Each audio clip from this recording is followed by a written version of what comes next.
Have you recently thought about hatching your own eggs, or have you actually tried to hatch your own eggs and it just didn't go as well as you expected? This video is for you because I'm going to go over all of the things that I learned with my last hatch. The first thing I wanted to talk about was something that took me by surprise when I saw my second chick hatch. Chicks have an umbilical cord, and if you didn't know that, I didn't know that, you might think that there was something seriously wrong because sometimes the umbilical cord stays on the chick's little belly and it stays connected to the egg, and so the little chick will be just dragging the egg around behind it with this like thing that, not to be graphic, but it almost looks like it could be like the chick's intestines or something like that, and it's really freaky when you first see it. You're like, is there something wrong with it? Like, isn't that supposed to be on the inside? But no, it's just an umbilical cord. It's not a big deal or anything. It's totally normal and it falls off on its own. It's kind of gross looking and caught me completely off guard when I saw it. Second thing I wanted to talk about is incubators stink. When it starts filling up with those busted open eggshell, just the birth, it is really gross. And honestly, the smell kind of permeates throughout the room that the incubator's in. We have a fairly large bedroom and it didn't matter. Like, the whole bedroom smelled like incubator. What could you do? It's not like you can unplug it and move it at that point. So I would highly suggest putting it in an area where you can stand to have that smell permeating while the chicks are hatching. That being said, especially if you have a still air incubator, the hatching is not necessarily going to come on day 21. That is dependent upon the breed of chicken. It's also highly dependent upon the species of bird. If you're doing ducks or quail, it's going to be completely different time frame as it is for chickens. It seems to me like that has to do with the size of the egg. Our Jersey Giants, they ended up going a little bit longer than our Americana eggs did. Even though the chicks, when they came out, were actually like relatively the same size, the eggs were a much different size. So I think that might have something to do with it. If you have a still air incubator, you want to make sure that you're moving your eggs, not just turning them, if you're hand turning them, but not just turning them, but moving them around inside of the incubator,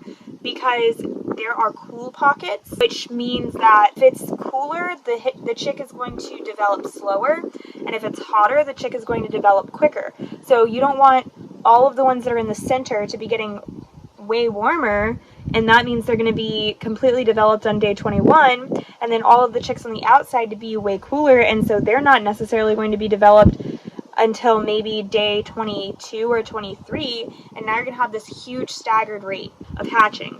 The reason that that's an issue is because you're supposed to leave the incubator shut while the chicks are hatching. That way you don't end up doing something like shrink wrapping the chicken in the egg that's trying to get out, which is basically where it's very moist inside of the incubator, and then all of a sudden you open the incubator and the humidity just sucks out of it. The membrane of the egg collapses around the chick that's trying to get out, wraps it up basically, and it makes it almost impossible for the chick to get out of the egg.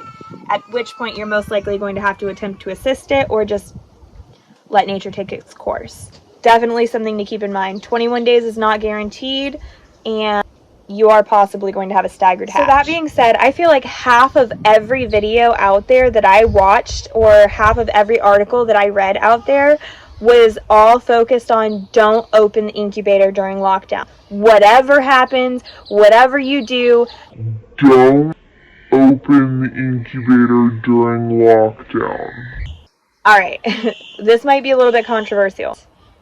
It's not that big of a deal.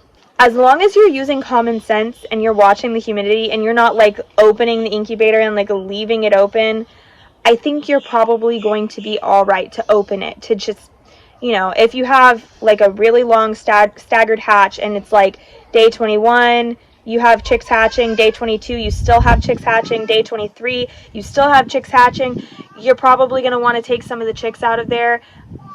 That's what I ended up doing. I went in and took out the fluffy ones because they were like trying to roost on top of the other eggs, which I didn't even know that they roost that early, but apparently they do. And they were rolling the other eggs all over the place, which is probably okay, but like I saw eggs actively pipping and like I could see their hole where where they were trying to get their beaks out, and then the other chicks that had already hatched were like rolling them over on top of the hole. It just made me really nervous. So I was like, okay, they're fluffy, they're ready to come out.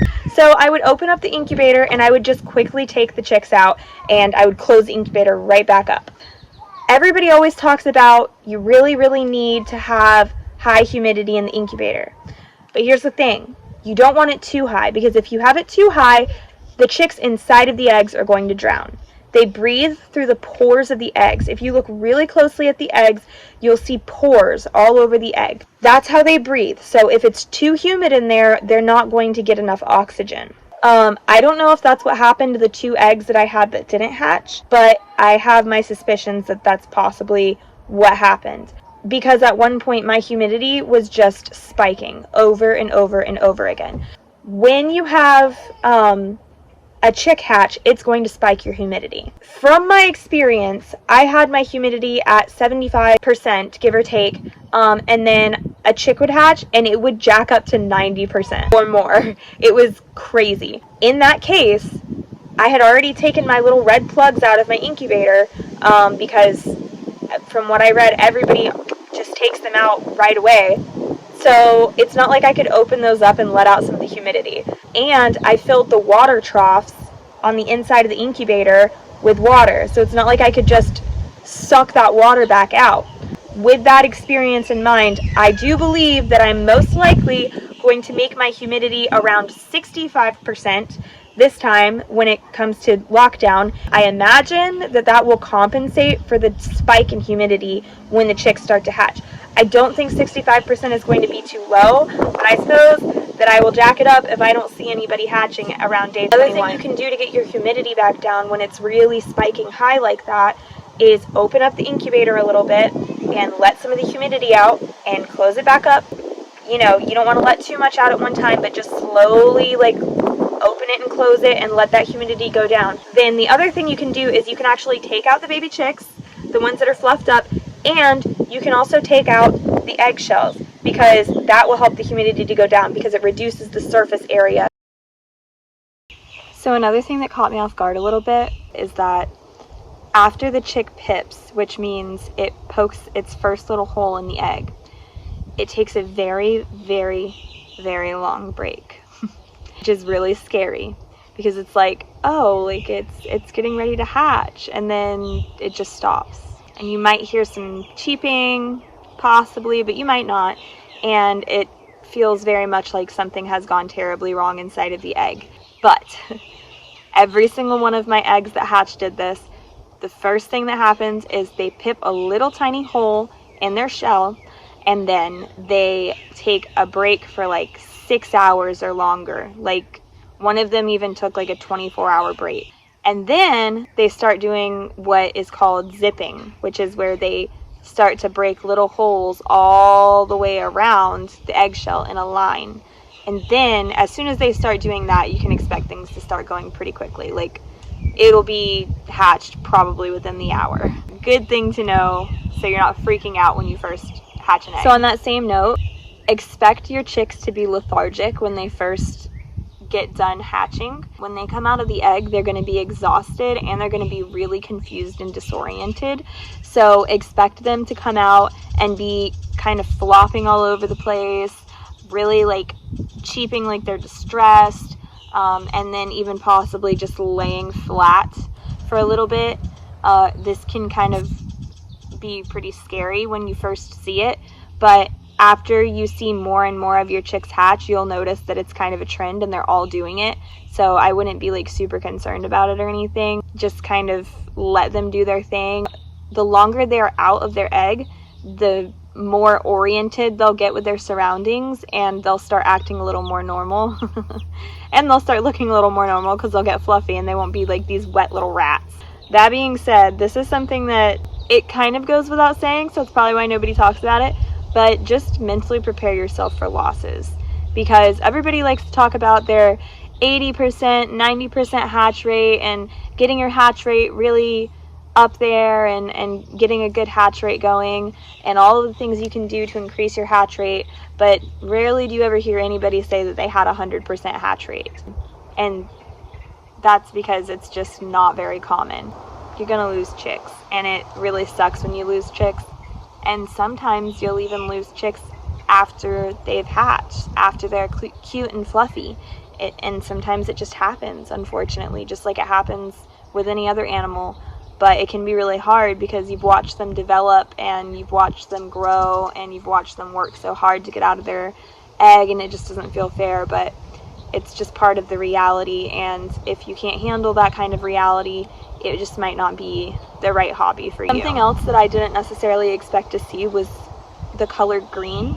I thought that the chicks had possibly pooped, and I guess it is possible that that's what I was seeing, but it's less of a poop and more of like a meconium, which is what newborn babies also poop. It's like their first poop, and I guess sometimes they can even do it in the egg. I don't think that that's like a super huge deal or anything, and even if it was, it wouldn't matter because you can't go in and like clean out the incubator like halfway through your hatch. Yeah, it doesn't mean that there's anything wrong with the chick if you see the color green. Expect to see that. The last thing is probably one of the most important, which is you need a backup thermometer / hygrometer or hygrometer. I don't know how it's pronounced, but basically you need a backup that can read the humidity in the air and the temperature. This is super, super, super necessary because the incubator is wrong. I promise you the incubator is wrong. How wrong? It depends on the incubator itself, but you're not going to have complete accuracy with your incubator. One of mine is set to 102.5 right now, and the temperature at the top of the eggs is 99. It says the current temperature inside of the incubator right now is 102.5 degrees.